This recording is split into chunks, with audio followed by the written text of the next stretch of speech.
하나님 아버지, 오늘도 하나님의 말씀으로 우리가 새로워지게 하시고 말씀으로 치유받게 하여 주시며 말씀으로 새로운 지식을 얻게 하여 주옵소서. 감사하며 예수 그리스도 이름으로 기도합니다.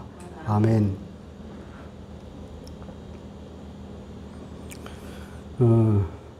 갈라디아서를 지금 계속 말씀을 우리가 나누고 있는데요. 갈라디아서 쭉 나가다 이제 5장에 이르렀습니다. 5장과 6장에 되면 우리가 어떻게 살아야 할 것인가에 대한 가르침이라고 할 수 있겠죠. 1967년에 나온 대중가요 중에 사랑을 하면은 예뻐져요 하는 그런 노래가 있습니다. 이게 아주 경쾌해서 젊은 사람들도 이거 알더라고요. 사랑을 하면은 예뻐져요 하는 거 들어보셨죠? 그죠? 그게 인터넷 찾아보니까 1967년에 나왔더라고요. 남성 사중창단 노래인데 사랑을 하면은 예뻐집니다. 오늘 설교 제목은 사랑을 하면은, 사랑을 받으면 강해진다는 말씀입니다. 바울은 그 갈라디아서에서 바울 복음을 설파했습니다. 그때 2장, 3장, 4장에 걸쳐서 바울의 복음을 선포했는데 그것은 뭐냐면 믿음으로 의로움을, 어렵다함을 받게 된다는 것입니다. 내가 율법을 지켜서 어렵다함을 받는 것이 아니라 우리 주님을 믿음으로 어렵다함을 받는데, 이제 그러므로 해서 이제 그 자유가 율법으로부터의 자유를 얻은 것입니다. 그때는 갈라디아서에서 말하는 자유는 1차적으로는 율법으로부터의 자유죠. 율법으로부터의 자유는 나아가서는 그것이 죄로부터의 자유로 나타나겠죠, 반드시. 어쨌든 우리가 자유를 누리게 됩니다, 이제. 근데 문제는 또 이 자유를 어떻게 누릴 것인가 하는 그런 문제가 또 나오는 거죠. 어떻게 이 자유를 누릴 것인가. 어떤 사람은, 이제 율법을 지킬 필요가 없네. 내 마음대로 살아도 되겠네. 그래서 마음껏 이제 그런 자유를 누리는 사람이 있습니다. 그러다 보니까 어떻게 됩니까? 도덕적 방종에 빠지는 거예요.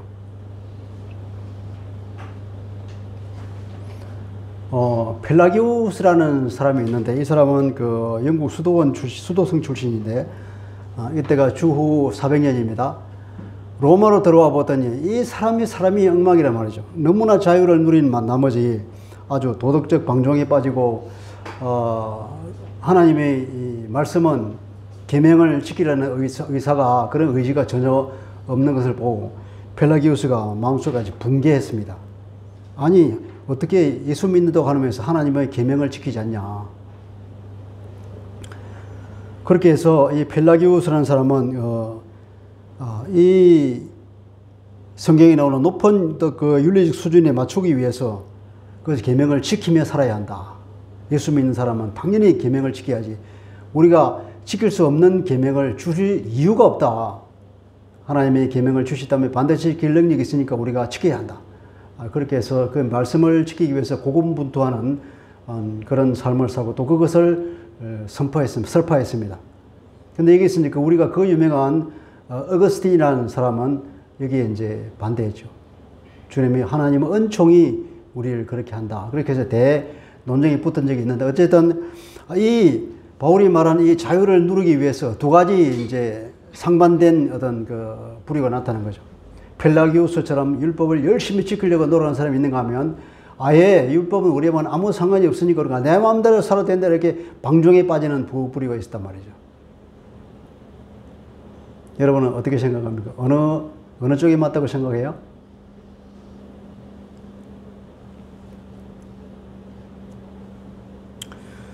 그래서 우리는 이제 하나님 말씀을 보면서 정확한 하나님의 말씀을 알고 알아야 되겠죠, 그죠? 알아야 우리가 어떻게 해야 될 것인지 알지 않습니까? 그래서 그 내용이 이제 갈라디아서 5장 13절에 나와 있습니다. 13절에 보면은, 형제들아, 너희가 자유를 위하여 부르심을 입었으나 그러나 그 자유를 육체의 기회로 삼지 말고 오직 사랑으로 서로 종로로 타라. 이렇게 말하고 있습니다. 그러니까 우리가 자유를 위하여 부르심을 받았다. 자유를 위하여 하니까 오직 자유를 위해서 부르심을 받은 것처럼 보이는데 그게 아니고 우리가 자유케 되라고 불렀다는 거예요. 우리로 하여금 그 자유를 누리라고 불렀다는 겁니다. 그래서 우리에게 자유가 주어졌어요. 근데 자유를 주어졌는데 말하자면 이 자유는 무엇으로부터의 자유냐면 이 율법으로부터 자유를 얻었다. 나아가서 죄로부터의 자유를 얻었다. 이 자유를 어떻게 누릴 것인가? 이 자유는 무엇을 위한 자유인가? 무엇을 향한 자유인가 하는 문제가 남아있는 거죠. 근데 앞에 것만 보고 뒤에 것은 안 보는 우를 범하지 말아야 된다는 거예요. 앞에 것만 보면 방종에 빠질 수가 있지만 뒤에 이렇게 말하고 있는 거죠.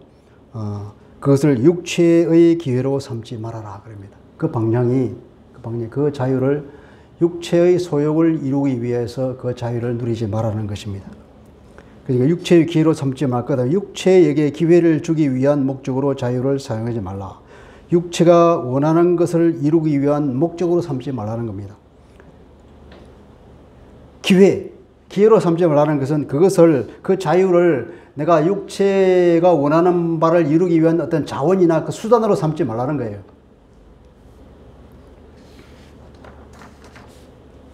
베드로 사도도 그렇게 말했습니다. 베드로전서 2장 16절에 보면 너희는 자유가 있으나 그 자유로 악을 가리는 데 쓰지 말고 자기의 잘못을 가리는 데 그 자유를 쓰지 말라는 겁니다. 오직 하나님의 종과 같이 하라 그랬죠. 그러니까 부도덕하고 이 방종에 빠지는 사람은 하나님의 말씀을 몰라서 그런 거예요. 하나님의 말씀을 반만 알아서 그렇다는 겁니다. 그런 사람은 온전한 믿음이 없는 사람이죠. 바로 연지서 말하기를 사랑으로 스스로 섬길 것을 말하고 있습니다. 사랑으로 서로 종로로 타라. 종로로 탄다는 것은 섬긴다는 뜻입니다. 사랑으로 섬기라는 겁니다. 하나님이 우리를 사랑하시는 그 사랑, 주님이 십자가를 지신 그 사랑, 그 사랑을 도구로 하여 그 사랑을 자원으로 삼아서 이웃을 섬기는 거죠. 그 이웃을 섬기는 것은 그 하나님이 주신 그 사랑이 동력이 되어서 밖으로 나타난다는 것입니다. 그것이 우리 자유가 나를 위한 자유가 아니라 이웃을 사랑하기 위한 자유로 그 동력을 사용하라는 것이죠. 그리고 우리가 해방을 받았습니다. 율법이라는 굴레로부터 주님이 우리를 해방시켜 줬죠. 그 굴레를 벗겨버렸습니다. 그래서 우리가 자유입니다. 근데 우리가 아무것도 없는 진공 상태의 자유는 없는 거예요. 그런 자유가 있을 것 같지만 영적인 자유는 없다는 거예요. 그래서 우리가 그 굴레를 벗어버리고 어디로 들어가야 하냐면 우리가 주님 안으로 들어가야 한다는 것입니다. 마태복음 11장 28절 이렇게 말합니다. 수고하고 무거운 짐진 자들아 다 내게로 오라. 내가 너희를 쉬게 하리라. 이 쉬게 한다는 것도 말하자면 이 율법으로부터 자유를 말하는 거예요. 첫 의미는 무거운 짐이라고 하는 것은 율법을 지키기 위해서 얼마나 노력하고 힘들게 사냐. 내가 너희를 쉬게 할 것이다. 내 속으로 들어와라는 겁니다. 주님이 자유를 준다는 것인데, 그런데 이어서 보면 29절 30절에 보면은 나는 마음이 온유하고 겸손하니 나의 멍에를 메고 내게 배우라. 내 멍에를 메라는 겁니다. 주님이 주신 멍에. 그 율법의 굴레를 벗어버리면 이제는 어디로 가나 주님이 주시는 그 사랑의 멍에를 메라는 거죠. 그러면 너희 마음이 쉼을 얻으리니 이는 내 멍에는 쉽고 내 짐은 가벼움이라 하시니라. 주님이 주시는 그 멍에, 그 사랑의 멍에는 아주 쉬운 거예요. 율법의 멍에는 아주 힘들고 지치고 무너지게 만들지만, 죽게 만들지만 주님이 주시는 그 사랑의 멍에는 쉽고 가벼워서 우리가 기쁨으로 삶을 살아갈 수 있다는 것입니다. 주님이 우리에게 해방을 줬습니다. 율법의 해방이죠. 그러나 우리는 주님 속으로 들어가서 주님이 주시는 사랑의 굴레를 다시 우리가 스스로 매며 그 속으로 들어가는 것이 현명한 일입니다. 믿으시기 바랍니다. 그래서 바울은 그것을 어떻게 이룰 것인가에 대해서 우리에게 좋은 팁을 주고 있습니다. 그것이 16절입니다. 같이 읽겠습니다. 16절 시작. 내가 너희에게 이르노니 성령을 따라 행하라. 그리하면 육체의 욕심을 이루지 아니하리라. 이것이 이것이 주님의 율법의 주님이 주시는 사랑의 멍에를 쥐는 방법입니다. 너희는 성령을 따라 행하라 그랬죠. 원래 의미로 보면 너희는 성령으로 걸어가라 하는 것입니다. 성령으로 걸어가라. 성령으로 하는 것은 성령을 도구로 삼아서 그런 말입니다. 성령을 수단으로 삼아서 걸어가라. 돌아다니라는 것입니다. 무슨 말이냐면 그것은 그렇게 살아라는 거죠. 성령에 의지해서 살아가라 이 말이에요. 여러분, 바울이 말합니다. 여러분은 성령에 의지해서 살아가십시오. 아멘입니까? 아멘. 여러분은 그러면 어떻게 성령에 의지하고 살아가고 있습니까? 각자가 나름대로의 팁이 있습니까? 우리는 바울은 말하기를 성령에 의지해서 살아가라고 그러는데 우리는 익히 잘 알고 있습니다. 그런데 그것을 한 귀로 흘려버릴 것이 아니라 우리가 그걸 실천해야 되는 거예요. 우리 마음속에 간직하고 나는 그러면 어떻게 성령에 의지해서 살 것인가? 각자 나름대로 그런 삶을 살아오다 보면 나름대로의 그 팁이 있을 거예요. 자기 나름대로 노하우가 있단 말이죠. 여러분은 어떻게 살고 있습니까? 일단 우리가 그런 것을, 그런 삶을 이제까지 노력하지 않았다 하더라도 알아야 하는 것이요. 아는 것이 힘입니다. 알아야 시작을 하지 않습니까? 그리고 시작이 반이라고 했죠. 알고 먼저 시작하면 벌써 반은 이제 시작하는 거예요. 끝난 거예요. 근데 우리가 흔히 착각하는 경우가 있어요. 내가 성령의 인도를 잘 받고 있다고 착각을 하는 경우가 있는데 왜 그러냐면 우리가 너무나 오랫동안 육체적 삶을 살았기 때문에 너무나 오랫동안 육체가 원하는 바에 내 생각이 묶여 있어서 마치 그것이 성령을 따라 행하는 것처럼 착각하는 경우가 있다는 것입니다. 이 굳어 있는 거예요. 굳어 있으니까. 그래서 우리가 우리 자신을 먼저 잘 살펴봐야 합니다. 내가 생각하는 것과 내가 말하는 것과 행동하는 것이 주로 어떤 스타일로 나타나는가? 말씀에 비춰봐서 그것이 하나님이 원하시는 성령에 따른 것이 아니라는 것을 우리가 알아챌 필요가 있는 거죠. 우리가 자주 착각합니다. 그래서 그것을 잘 분별해야 돼요. 그러고 나서 그 다음에 우리가 어떻게 할 것인가 생각해야 되겠죠.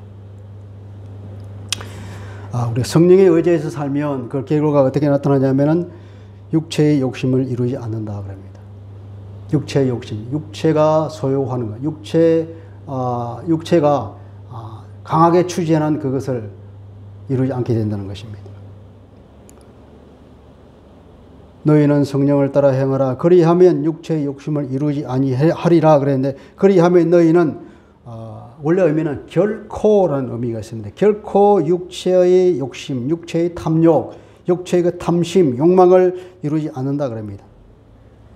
바울이 말하기를 성령에 의지해서 살면은 결코입니다. 여기서 왜 그러냐면 원문에 의하면 아니라는 것을 두 번이 반복하고 있습니다. 아니라고 하는 것에 우라는 원문이 있습니다. 매라고 하는 말이 있습니다. 우나 매나 다 아니라는 것입니다. 우, 매 이렇게 말합니다. 결코 육체의 욕심을 이루지 않는다는 것입니다. 그것은 바로 육체의 욕망으로부터 해방을 받는다는 것이고 그 육체의 욕망을 통해서 우리가 짓게 되는 죄로부터 해방을 얻게 된다는 것입니다. 성령에 따라서 살지 않는 사람은 어떤 사람이 있습니까? 예수 믿고도 성령에 따라서 행하지 않는 사람이 있을까요? 물론 많이 있습니다. 고린도전서 3장 1절에 보면 바울이 고린도 교인들을 보고 이렇게 말합니다. 형제들아 내가 신령한 자들을 대함과 같이 너희에게 말할 수 없어서 육신에 속한 자 곧 그리스도 안에서 어린 아이들을 대함과 같이 하노라. 그러니까 고린도 교인들은 육신에 속한 자라는 거예요. 그리스도 안에서 어린 아이와 같은 사람이라 그럽니다. 3절에 가면 이렇게 말합니다. 너희는 아직도 육신에 속한 자로다. 너희 가운데 시기와 분쟁이 있으니 어찌 육신에 속하여 사람을 따라 행함이 아니리요. 그런 거죠. 육신에 속한 자라고 바울이 표현한 사람들은 성령에 따라서 사는 것이 아니라 사람에 따라서 산다는 거죠. 사람이 흔히 생각하는 육체의 생각에 따라서 행한다는 것입니다. 그런 사람들은 성령에 따라서 살지 않는 사람입니다. 다시 말하면 바울은 육에 속한 그리스도인들이라고 표현하고 있죠.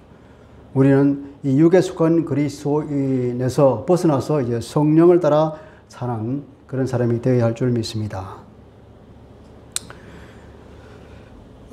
17절에 보면 육체의 소욕은 성령을 거스르고 하는 말이 나죠. 자, 16절에서 너희가 성령을 따라서 행하라. 그리하면 육체의 욕심을 이루지 않는다. 그러면서 17절 가면서 왜냐하면 그 말이 빠져 있습니다. 원문에 의하면 17절은 왜냐하면, 그러니까 17절은 16절의 이유를 설명하고 있는 거죠. 성령을 따라서 살면, 성령이 의지에 살게 되면 육체의 욕심을 이루지 않는다. 왜 그럴까? 그 원리가 17절에 나오고 있는 거예요.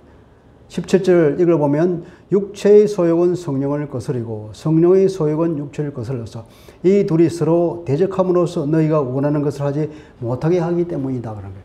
그리고 우리 안에 육체의 소욕과 성령의 소욕이 이제 서로 대립한다는 거죠. 그러니까 육체는 성령을 거슬러서 갈망하고 성령은 육체를 거슬러서 소망한다는 겁니다. 서로 반대되는 소망을 추구한다는 거죠. 그러니까 서로 대적이 되지 않습니까? 그렇기 때문에 너희가 원하는 것을 못한다는 거예요. 내 속에 서로 다른 두 인격체가 경쟁하는 모습이죠. 그런 그림이 그리잖아요. 내 안에 두 인격체가 서로 싸우는 그런 그림이에요. 여기서 우리가 바울이 말한 그 유명한 로마서 7장 우리 내용을 기억하게 됩니다. 로마서 7장에 보면은 바울이 오호라 나는 공고한 자로다 하는 그 기억나죠? 원나서뭐 그 기억나요? 네. 내가 원하는 선은 행하지 못하고 내가 원하지 않는 악을 행하게 된다. 나도 모르게. 로마서 7장 19절부터 쭉 나오는 말씀인데 19장 보면은 내가 원하는 바 선은 행하지 아니하고 도리어 원하지 아니하는 바 악을 행하는도다.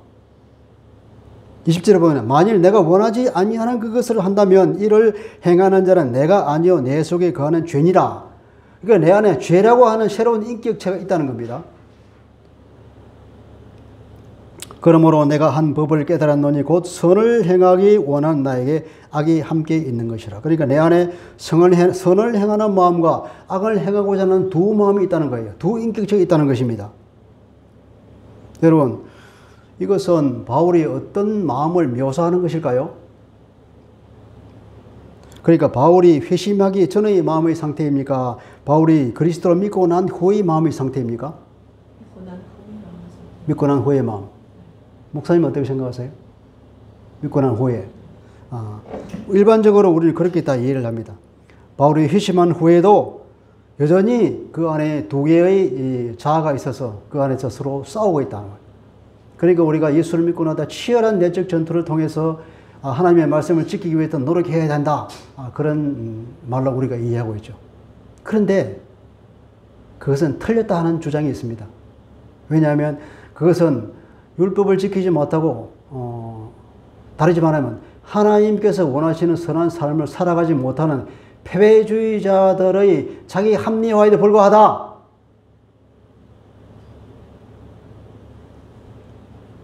대표적으로 패크 같은 사람이 그렇게 주장합니다. 그래서 우리가 좀 더 힘을 얻기 위해서는 바울이 회심하기 전의 상태라고 봐야 한다. 그렇게 말하죠. 저는 후자로 이해합니다. 왜냐하면 그것은 바울이 회심하기 전의 상태입니다. 예수를 믿기 전의 상태입니다. 예수 믿고 나서는 절대 그럴 수가 없습니다. 왜냐하면 바울이 말하고 있는 이때는 항상 악이 이기는 것을 결론나잖아요. 항상 악이 이기는 것을 결론납니다. 그렇기 때문에 내가 하나님의 말씀대로 살고자 하면 나도 모르게 악을 행했다. 정말 나는 공고한 사람이다. 열심히 노력했지만 안 된다. 그래 사람은 그래 그렇지. 바울도 그랬는데 뭐 그렇게 자기 위로를 할 것이 아니라 이 말이에요. 그것은 바울이 예수를 알기 전의 말입니다. 바울이 말하기를 내 속 사람과 육신의 싸움이라 그러죠. 마음의 법과 죄의 법의 싸움이라 그럽니다. 항상 죄가 이기죠. 그래서 나는 공고한 사람이라다. 그래서 자기는 이 사망의 몸이라 그럽니다. 죽은 몸이라 그러죠. 그 죽은 몸이 예수를 믿고 난 이후에도 역시 죽은 몸이라 말할까요? 나는 공고한 사람이라 말할까요? 바울은 그렇지 않으면 오호라 공고한 사람이다. 이 사망의 몸에 누가 나를 구원했느냐. 그러면서 예수 그리스도에 인하여서 감사하노라 그랬잖아요. 예수 그리스도를 알기 전에 그랬는데 예수를 믿고 나서는 안 그렇다 이 말이에요. 그래서 주님께 감사하는 거죠. 예수를 믿을 때에 공고한 이 사람 사망의 몸에 이 성령이 오시는 것입니다. 성령이 오셨다는 이것이 핵심이에요. 성령이 오시면 이제 나와 죄의 싸움이 아닙니다. 나와 육체의 싸움이 아니에요. 나의 속 사람과 죄의 법이 그런 싸움이 아니라 이제는 죄와 누구의 싸움입니까? 성령의 싸움이 됐다는 거예요. 그것이야 우리가 말하는 그거잖아요. 17절에 육체의 소욕은 성령을 거스르고 성령의 소욕은 육체를 거스르는. 이제는 누구의 싸움입니까? 나와 죄의 싸움이 아니라 죄와 성령의 싸움이 되어버린 거예요. 이해되십니까? 아멘. 이제는 대등한 수준이 된 겁니다. 그전에는 내가 죄와 싸우기 때문에 판판이 지죠. 죄는 사탄이 몰고 오는 것입니까? 그 사탄과 내가 싸우면 이길 수가 없습니다. 판판이 집니다. 그래서 나는 공고한 자요, 사망의 몸이 되어버렸는데 성령이 내 안에 오시니까 이제는 성령과 죄의 싸움이 되니까 어째 팽팽한 싸움이 된 거래요. 그래서 이것도 못하고 저것도 못하는 상태가 된 것입니다. 그래서 그러잖아요. 내가 원하는 것을 할 수 없게 됐다는 겁니다. 자, 이제 여기서 해답이 나옵니다. 이제 누가 이기느냐 하는 것은 오직 내 의지에 달려있는 것입니다. 내가 누구 손을 들어주느냐에 따라서 이 시소는 한쪽으로 내려갑니다. 팽팽한 시소가 있는데 내가 죄에 사단에다가 내가 힘을 실어주면 죄가 이기는 거예요. 그런데 내가 성령님께 힘을 실어주면 성령님이 이기는 겁니다.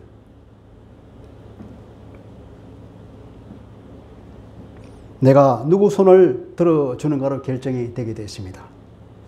그래서 사도 바울은 권고하잖아요. 성령의 손을 들어주십시오 이 말이에요. 여러분 성령의 손을 들어주시겠습니까? 아멘. 네, 우리는 그렇게 살아야 할 것입니다. 그때 여기서 우리의 의지와 우리의 생각이 들어가는 거죠.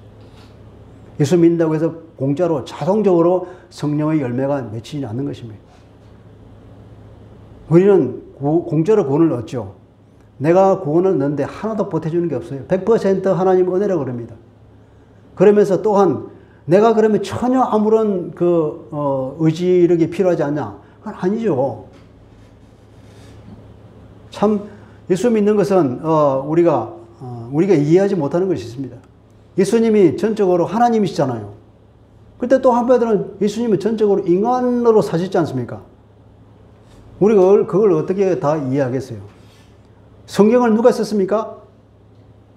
성령께서 쓰셨다고 그러잖아요. 100% 하나님의 말씀입니다. 근데 또한 이 성경을 누가 썼냐면 전적으로 100% 인간이 썼습니다. 그 사람이 지식 수준에 따라서, 그 사람의 성격에 따라서, 그 사람이 어떤 마음을 가지냐에 따라서 그 스타일대로 성경을 써진 거예요. 100% 하나님의 말씀이지만 100% 인간의 저작이란 말이에요. 우리 100% 하나님의 은혜로 구원을 받았지만 또 한편으로는 우리가 그 삶을 오롯이 살아내야 하는 몫은 우리에게 주어진 것이란 말이에요.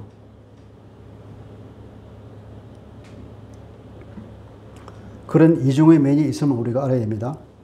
자, 그래서 18절은 이렇게 결론이 납니다. 만일 너희가 성령의 인도하시는 바가 되면은 율법 아래에 있지 않게 된다 이 말이에요. 그래서 성령에 의해서 인도되는 삶을 살아라 하는 결론이죠. 그죠? 너희가 만일 성령의 인도하시는 바가 되면 하는 말은 원래 의미는 그러나 너희가 만일 성령에 의해 인도되면 이 말이에요. 성령에 의해서 인도되면 이 말. 바울은 또 로마서 8장 13절에 이렇게 말합니다. 너희가 육신대로 살면 반드시 죽을 것이로되 영으로서 몸의 행실을 죽이면 살리니. 영으로서 몸의 행실을 죽이라 이 말이에요.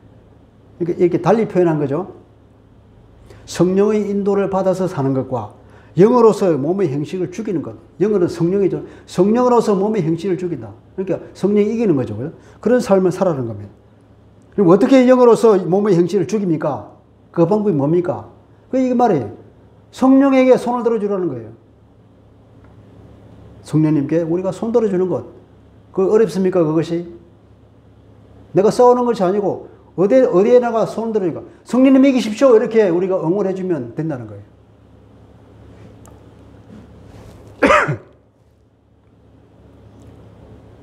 그렇게 되면 우리는 율법 아래에 있지 않게 된다는 것입니다.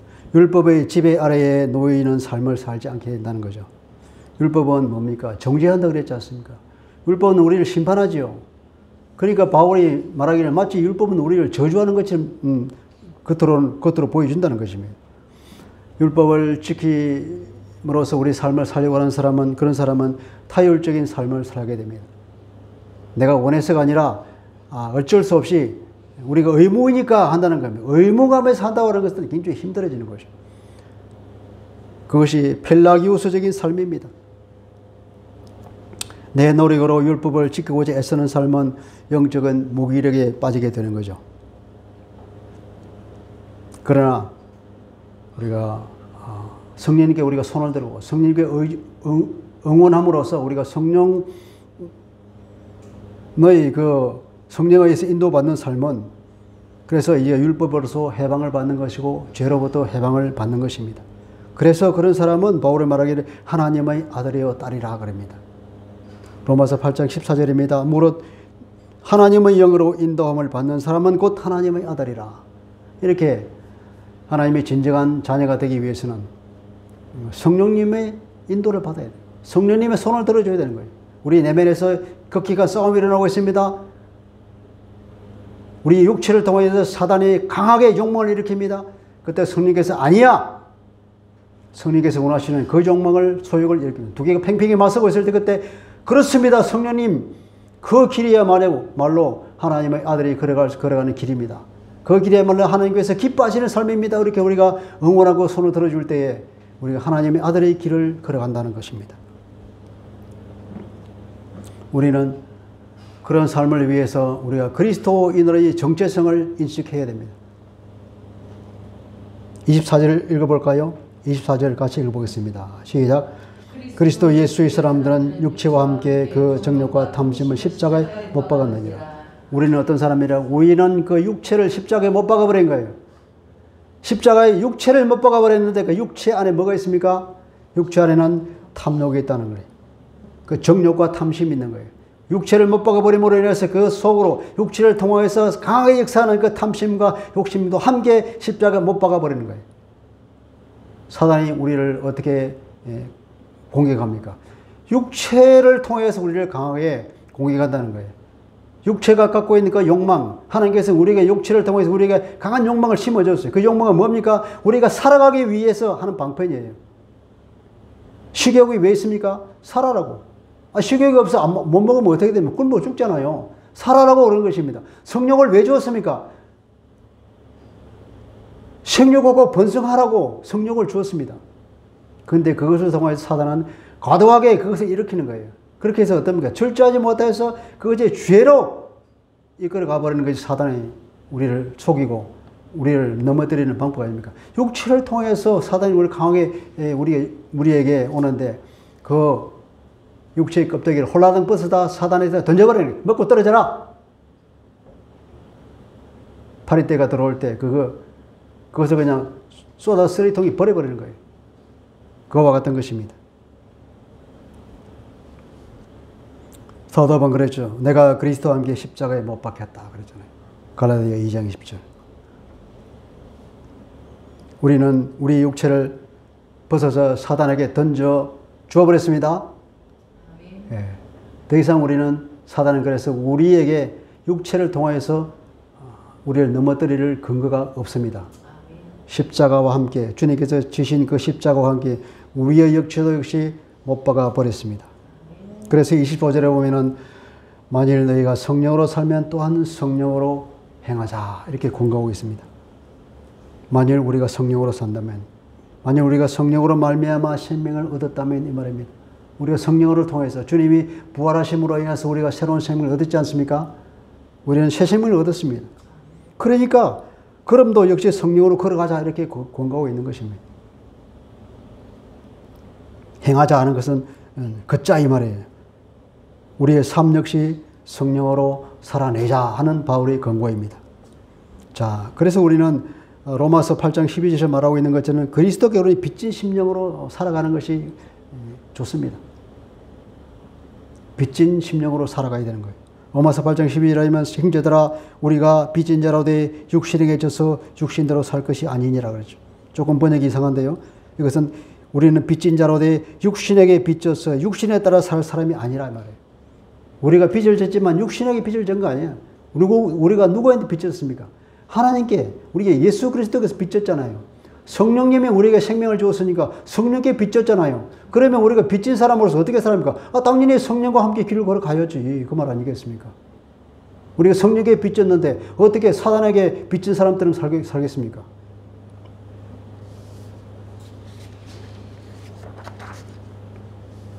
바울은 그래서 그 다음에 우리에게 육신의 일이 어떤 것인지 말하고 있고 성령의 일이 어떤 것인지 두 개를 선명하게 부각시키면서 어떤 길을 가라고? 성령의 열매를 맺는 길을 가라고 우리에게 이제 다시 말하고 있는데 육체의 일들은 분명하다 그렇게 말하죠. 육체의 일은 분명하니 곧 음행과 더러운 것과 호색과 나오잖아요. 자, 이게 육체가 우리를 통해 부추기는 그 삶은 육체를 통해서 사단이 우리에게 주는 그 욕망과 그 패션은 그 열정들이 나오는데 그 열정은 어디로 향하냐면은 다 파괴하는 것으로 가는 거예요. 사단이 우리에게 들어오는 것은 우리를 죽이고 멸망시키기 위한 것이라고 말하잖아요. 주님께서 그렇게 말하잖아요. 도둑이 우리에게 오는 것은 우리가 죽이고 멸망시키는 거라고. 다 사단의 목적은 우리를 죽이는 것입니다. 파괴하는 것입니다. 보면 첫째는 성적인 타락입니다. 그죠? 그 순결을 파괴한다는 거죠. 음행과 더러운 것과 호색이라고 그러잖아요. 성적으로, 영적으로 더러운 것이죠. 그죠? 그 순결을 파괴해서 음행에 빠지게 만들고 호색하고 방탕한 삶을 만드는 것입니다. 이것은 누구를 파괴하는 거죠? 스스로를 파괴하는 것입니다. 두 번째로는 또 뭡니까? 보니까 우상숭배와 주술이라고 했습니다. 우상숭배와 주술은 이것은 종교적인 타락이죠. 하나님에 대한 불신앙을 가져오는 것입니다. 그것은 결국 하나님과의 관계를 파괴하는 것입니다. 첫째는 나 자신을 파괴했고 두 번째는 하나님과의 관계를 파괴하게 됩니다. 세 번째는 어떤 것일까요? 보니까 원수 맺는 것과 하는 것은 이것은 의역한 것이 원래 의미에 의하면 정오심입니다. 정오심. 사람에 대해서 적대감을 가진 것, 적의를 가지는 것.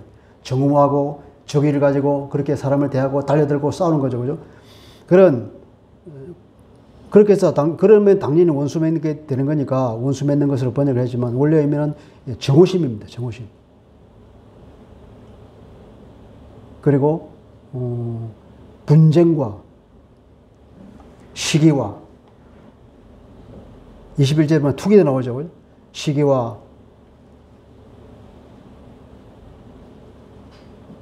또 분내는 것과 분노하는 거죠. 당을 짓는 것과 분열이다.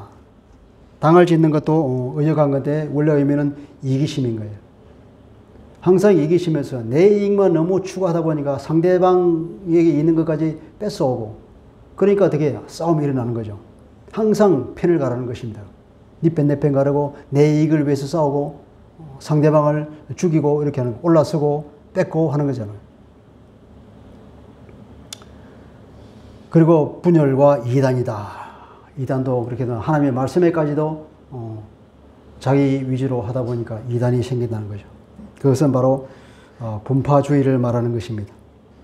분열과 분파라오 이런 것들은 결국은 인격의 타락으로 나타나는 거죠. 그 인격의 타락은 어떤 결과를 가져오냐면은 상대방 우리가 만나고 있는 모든 사람과 인간관계를 파괴하죠.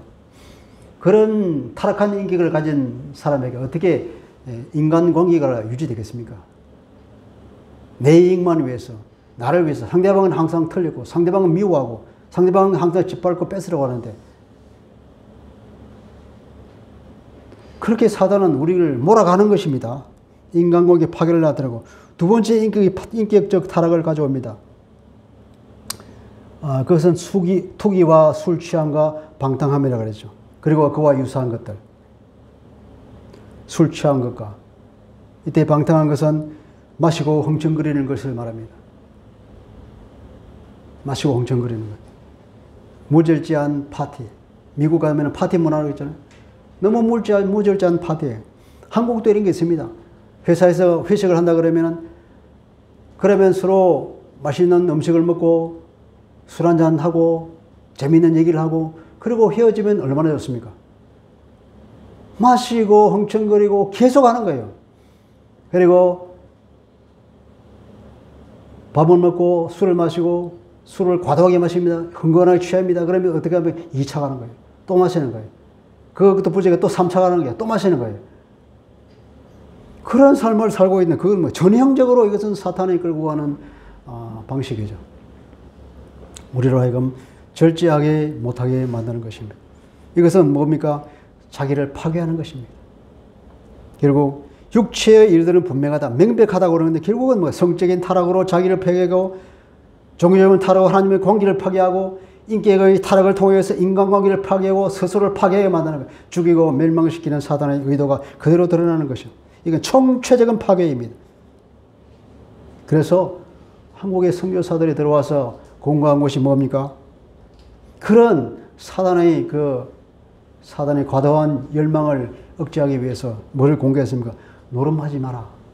노름이라고 해서 전형적으로 이기심을 부추겨서 상대방이 있는 것을 뺏으라고 하는 그런 마음을 부추기지 않습니까? 노름하지 마라, 노름. 그리고 술, 담배 하지 마라. 그리고는 첩을 건드리지 마라 하는 것. 이 세 가지를 우리에게 가르쳐 줬습니다. 참 고마운 일이죠. 그래서 우리 기독교에는 이런 것들을 검하는 전통이 있습니다. 그럼 현재는 어떡할까요? 어떻게 됐습니까? 사도 바울이 이 성경을 썼을 때나 지금이나 똑같죠. 모양만 조금 달라졌을 뿐 똑같습니다. 성적인 타락이 얼마나 극에 달해 있습니까? 사람들은 얼마나 불쌍해 말한지 스스로를 믿고 있습니다. 교만이 극에 달해 있습니다. 하나님 필요 없다는 거예요. 그 이기심을 통해 얼마나 많은 사람이 시기하고 분쟁을 많이 합니까? 술 취하고 무절제한 회식 문화나 이게 무절제를 통해서 얼마나 많은 사람이 중독에 빠져 있습니까? 이런 것들은 그때나 지금이나 마찬가지죠. 여전히 육체의 일들은 이렇게 분명하고 그것을 반드시 피해야 할 것입니다. 그것을 따라가다가는 총체적인 파괴로 이루어집니다. 그런데 바울은 성령의 열매를 보라는 거예요. 성령의 일은 어떻게 됩니까? 육체의 일과 성령의 열매라고 했는데 육체는 그대로 바로 그런 일이 우리를 통해 밖으로 표출되고 나타나는 거예요.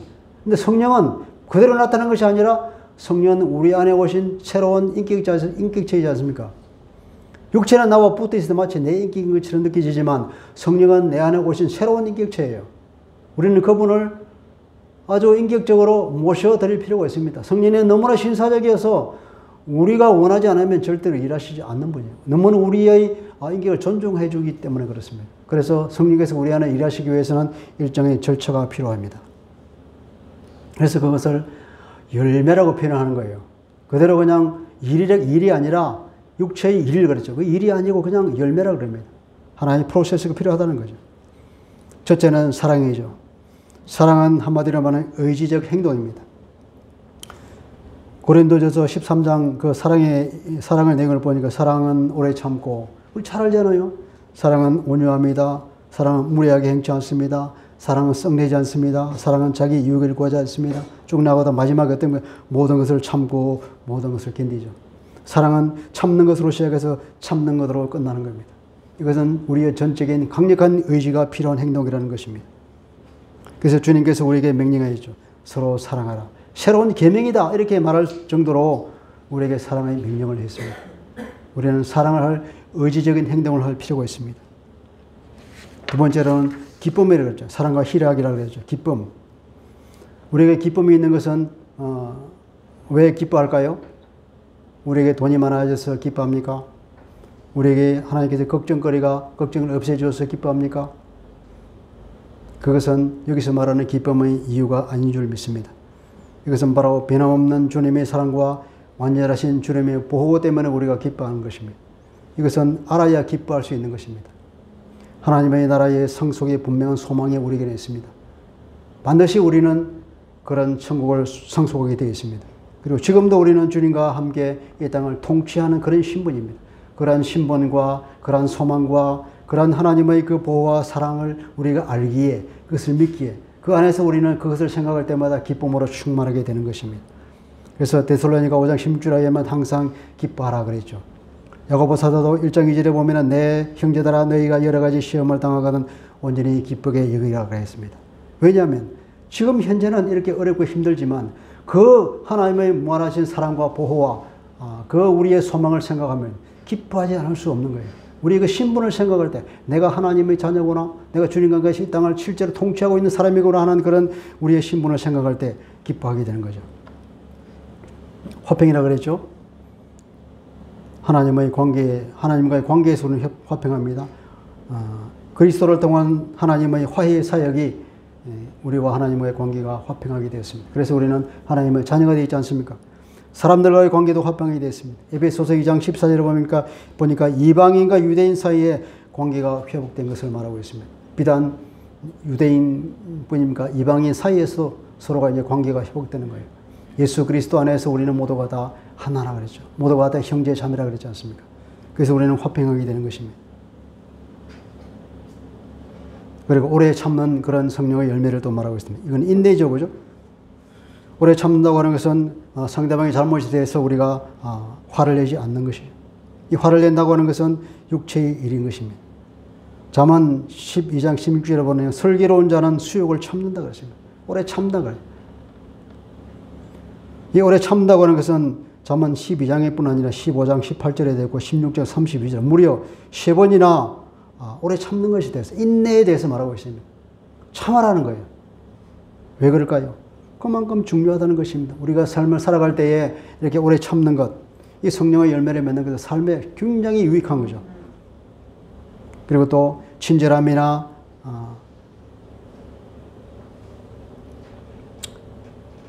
자비나 양성이라는 것은 친절함과 선함이라는 뜻입니다. 그리고 충성이라고 번역한 것도 하나님의 그 신실함을 말하는 거예요. 인간관계에서의 신실함은 뭡니까? 사람이 진실한 거예요. 사람이 서로 믿을 만한 사람으로 저 사람과 교제할 만하다. 저 사람 진실하다. 그런 걸 말하는 거예요. 우리에게 친절하고 우리가 착하고 선을 행하고 그리고 우리가 상대방에 대해 진실한 마음을 있는 것. 그런 것들은 다 성령의 열매입니다. 그리고 온유하다 그랬죠. 그죠? 주님께서는 나는 마음이 온유하고 겸손하다 그랬습니다. 주님의 마음입니다. 나에게 해를 끼친 사람에게 대해서 강포하게 대하지 않는 것이 온유함이죠. 달리 말하면 권리를 포기하면서까지도 상대방에게 인격적으로 대우하는 것입니다. 그러나 그럼에도 불구하고 불의에 대해서는 강하게 꾸짖는 용기가 있는 그런 사람. 그것을 온유함입니다. 그리고 마지막으로 절제지 않습니까? 고린도전서 9장 27절에 보면 바울은 나는 내 몸을 쳐서 복종하게 한다 그럽니다. 우리가 바울의 이 모델을 쫓아서 내 몸을 쳐서 복종하게 한다는 그런 의지적 행동을 통해서 우리는 절제를 이룰 수 있습니다. 그런데 이런 성령의 열매를 맺기 위해서는 아까 말했죠. 육체의 일은 즉각 일어나지만 저절로 일어나지만 성령이 우리 안에 오셔서 성령의 열매를 맺는 것은 긴 과정이 필요합니다. 성령의 자양이 줄기를 타고 올라와야만이 꽃이 피고 열매를 맺습니다. 그 성령의 자양은 막힘이 없어야 되고 중단이 없어야 되겠죠. 자동으로 되는 것이 아니라 내 의지적 협력이 필요하다는 것입니다. 고린도 교회는 이런 의지가 약한 어린아이 신앙이었다는 것입니다.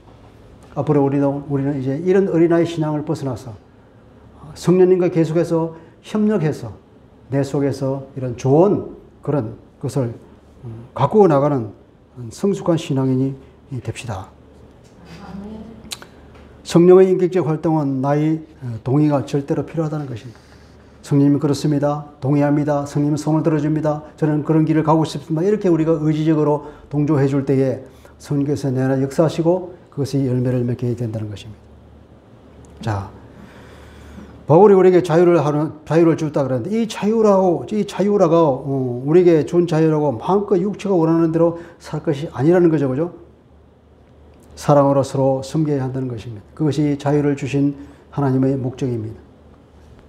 이제 우리는 율법의 멍에를 벗어버리고 주님의 사랑의 멍에를 짊어질 필요가 있습니다. 그 방법을 말할 때 바울은 말하기를 성령의 의지에서 살아라 이렇게 말하고 있습니다. 육체와 성령 어느 것이 이기는가? 내가 편드는 쪽이 이긴다는 것입니다. 그렇게 결정이 되니까 우리가 성령의 의지에서 살아라 이렇게 말하고 있습니다. 그렇게 되면은 육신의 소욕, 각종 죄의 행동이 절대로 나타나지 않는다는 것입니다. 우리는 예수 믿는 사람으로서의 자기 인식을 가져야 된다는 거죠. 우리는 육체를 십자가에 못 박아한 사람입니다. 육체를 통해서 역사하는 그 정욕과 욕심까지도 함께 십자가에 못 박아버린 사람입니다. 아멘입니다. 성령으로 새 생명을 얻으시니 또한 성령으로 살아가는 것이 너무나 마땅합니다. 이것이 우리 심령에 각 박혀 있어야 될 줄 믿습니다. 이것이 지식의 만인데 이것이 우리가 감정까지도 들어와야만이 우리가 이런 좋은 열매를 맺을 수 있는데 이런 감정을 우리가 우리 속에서 일으키기 위해서는 또 다른 어떤 우리의 내면의 어떤 것이 필요할 줄 믿습니다. 우리는 주님의 절대적 사랑을 받는 존재라는 것을 인식합시다. 우리는 사랑받는 사람이에요. 사랑을 하면은 예뻐져요 하는 가사가 왜 예뻐질까요? 사랑을 한다고는 서로 사랑을 주고받는 거니까 사랑을 받으면 우리 자존감이 높아지지 않습니까? 그러니까 얼굴빛이 달라지는 거예요. 그러니까 예뻐지는 거죠. 그죠? 그러면 자신감이 생기고 힘이 생깁니다. 무엇이든지 할 수 있을 것 같은 마음에 힘이 생기죠. 우리가 주님이 우리를 사랑하십니다. 주님이 우리를 얼마나 사랑하십니까? 우리 모든 잘못도 다 용서해 주십니다. 주님께 십자가를 통하여서 아까 우리가 찬양한 그 영어 제목을 보니까 주님께서 다 지불하겠다 하거든. Jesus paid it all. 주님이 모든 걸 다 지불해 버리신다. 우리가 모든 지은 죄, 우리가 잘못 주님이 십자가에서 다 지불해 버렸어요. 지금도 계속 지불하고 계십니다. 그런 주님의 사랑을 생각할 때마다 우리는 힘이 솟지 않잖아요. 우리는 자신감이 생깁니다. 우리는 자존감이 올라갑니다. 우리는 하나님의 자녀입니다. 똥개도 자기 집에서는 용감합니다. 내가 어릴 때 집에서 보면 각 집집마다 개가 있는데 집에 들어갈 때마다 그 개가 얼마나 그냥 앙살스럽게 지수되는지 자기 집에 들어가면 그렇게 막 용기백배 해가지고 막 무섭게 흠성궂게 지지되는 거예요. 왜 그렇습니까? 그 개는 주인의 절대적 보호를 받고 있다는 걸 알기 때문에 그런 거예요. 내 뒤에는 든든한 백이 있어. 우리 주인이 있으니까 그냥 오는 사람은 그냥 아주 강하게 지지됩니다. 우리는 주님의 과분한 사랑과 절대적 보호를 받고 있다는 사실을 우리가 깊이 인식할 때 우리도 이런 개처럼 용기백배해서 힘을 얻게 된다 이 말이에요. 자존감이 굉장히 높아집니다. 얼굴에 화색이 돌게 될 것입니다. 기쁨이 넘쳐나게 되겠죠. 어떠한 어려움도 돌파할 것 같은 자신감이 생깁니다. 우리는 강해집니다. 사랑을 받으면 강해집니다. 아멘입니까? 아멘. 이 인식이 강할수록 더 힘있게 성령을 따라 살 수 있게 된다는 것입니다. 그래서 우리는 이것을 묵상해야 되는 거예요. 그래서 성령을 따라 살기 위해서는 이런 인식이 마음속에 깊이 박혀 있어야 되고 먼저 이런 인식이 있기 위해서는 지식적으로 먼저 알아야 된다 이 말이에요. 하나님의 구원 계획과 하나님께 했어야 될 사랑과 주님이 하신 일과 지금도 우리를 위해서 중보하고 계시다는 그 사실, 우리와 함께 주님이 통치하고 계시다는 이러한 사실을 우리가 알고 그것을 마음속 깊이 인식할 때에 우리는 힘이 솟아나는 것입니다. 성령을 따라 생활할 수 있는 능력과 힘이 우리에게 솟아납니다. 그리고 그래서 우리는 십자가를 묵상해야 됩니다. 말씀을 계속 들어야 되겠죠. 이러한 인식의 끈을 계속 강화시켜 나가야 되는 겁니다. 그래서 우리는 주님을 늘 묵상하고 살아야 됩니다. 주님과 나와 이 인식의 끈이 한순간도 끊어지지 않도록 그렇게 우리가 삽시다. 5분 이상 주님을 생각하지 않는 그런 순간이 없도록 늘 주님을 생각하도록 내가 일을 할 때에도 주님이 역시 내한테 계시지. 대화를 나누면서도 주님이 옆에 있다는 이 인식 가운데에 살고 그렇게 됐으면 좋겠습니다. 그것이 우리의 삶의 목표가 됐으면 좋겠습니다. 사랑받는 사람이 강해지는 것처럼 주인의 보호를 받고 있는 개가 강해지는 것처럼 우리도 주님의 과분한 사랑을 인식할 때, 그죠? 우리 빚진 자의 심령이 될 때에 내적인 힘이 생길 줄 믿습니다. 성령을 따라 살게 되고 우리가 의지력이 강해져서 우리가 정말로 하나님의 자녀다운 성숙한 그리스도의 삶의 모습을 보여주는 은혜가 있기를 바랍니다. 주님 감사합니다. 우리로 하여금 하나님께서 원하시는 삶을 살아가기 위해서 주님께서 우리에게 성령을 보내시고 우리가 성령과 함께 살 수 있도록 은혜해 주시니 감사합니다. 주님, 우리 속에 육체의 소외가 성령님의 소외에 싸우고 있을 때 우리가 성령님을 따를 때에 성령님의 편한 손을 들고 우리가 성령님께 동의해 줄 때에 우리는 언제나 이길 줄 믿습니다. 결코 육체의 소욕을 이루지 않을 것이라고 바울이 단언하고 있습니다. 주님 그렇습니다. 우리는 빚진 자로서 우리가 주님의 과도한 은혜를 받고 있다는 이 인식을 깊이 하면서 우리에게 내적인 힘이 솟아나서 성령님과 온전히 연합하여서 성령님이 의지하여 삶을 살아갈 수 있다는 것을 믿습니다. 그러한 인식 가운데 주님을 찬양하며 힘있게 살아갈 수 있도록 하여 주옵소서. 감사하며 예수 그리스도 이름으로 기도합니다. 아멘.